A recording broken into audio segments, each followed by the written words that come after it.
जो मुस्कुरा रहा है उसे दर्द ने पाला होगा, जो चल रहा है उसके पाँव में छाला होगा।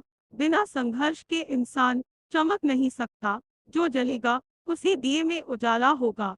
संघर्ष क्यों बचे संघर्ष से? संघर्ष ही तो जीवन की आत्मा है। जितना कठिन संघर्ष होगा उतनी ही शानदार जीत होगी। एक बार एक किसान भगवान से बहुत ही नाराज हो गया।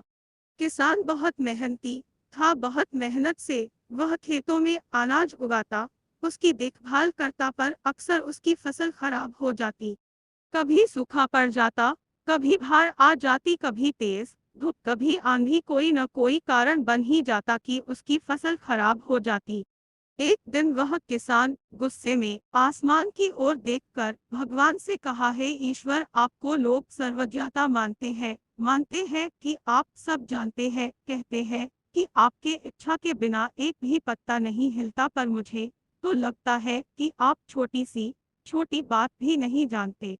आपको तो ये भी नहीं पता कि खेती बाड़ी कैसे करते हैं। अगर आप जानते होते तो हर समय जो बाढ़, आंधी और तूफान आते हैं वो कभी नहीं आते। आप नहीं जानते कि कितना नुकसान उठाना पड़ता है हम किसानों को।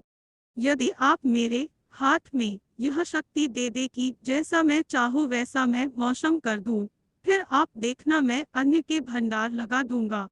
भगवान इस किसान के तीखे वाक्य सुनकर मुस्कुरा रहे थे और वह किसान के सामने प्रकट होकर बोले, मैं आज से तुझे यह शक्ति देता हूँ कि तुम अपनी खेतों पर तुम्हारी जैसी इच्छा ही तुम वैसा मौसम कर दोगे। मैं बिल्कुल भी दखल नहीं दूंगा, तुम्हारी इच्छा से सब कुछ होगा। किसान बहुत खुश हो गया।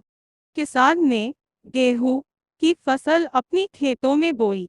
जब उसे लगा कि खेतों को धूप चाहिए तो खेतों को धूप मिले, जब पानी बरसना चाहिए तभी पानी बरसा। आंधी तूफान बाढ़ कुछ भी उसने अपने खेतों पर आने नहीं दिया। किसान के खेत में इस वर्ष ऐसी फसल हुई जैसी कभी नहीं हुई थी।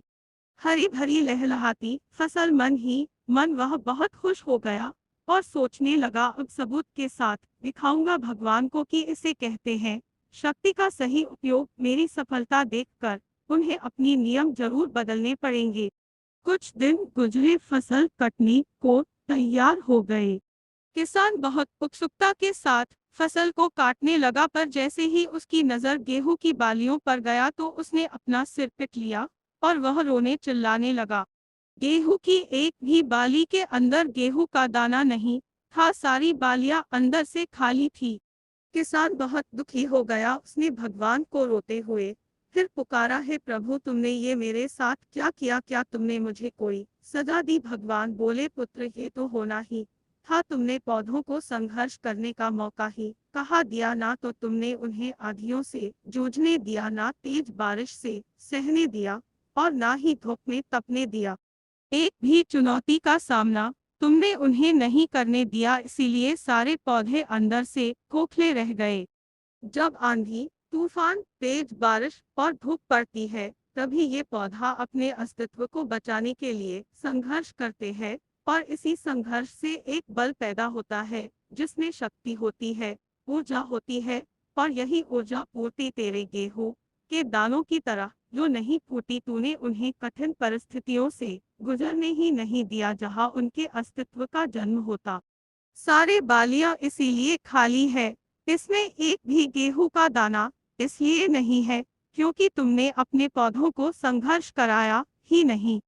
याद रखिए, स्वर्ण मूल्यवान तभी होता है जब वह आग में तपने, गलने और हथौड़े से पीटने जैसे संघर्षों से गुजरता है। कोयले का टुकड़ा हीरा तभी बनता है जब वह उच्च दाब और उच्च ताप की मुश्किल परिस्थितियों से गुजरता है।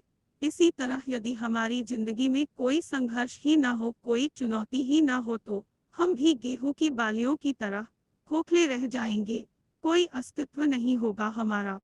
विपरीत परिस्थितियां, चुनौतियां, समस्याएं हमें और अधिक निखारती है। यदि जीवन में कठिन परिस्थितियां और चुनौतियां आए तो घबराना मत, बल्कि सामना करना।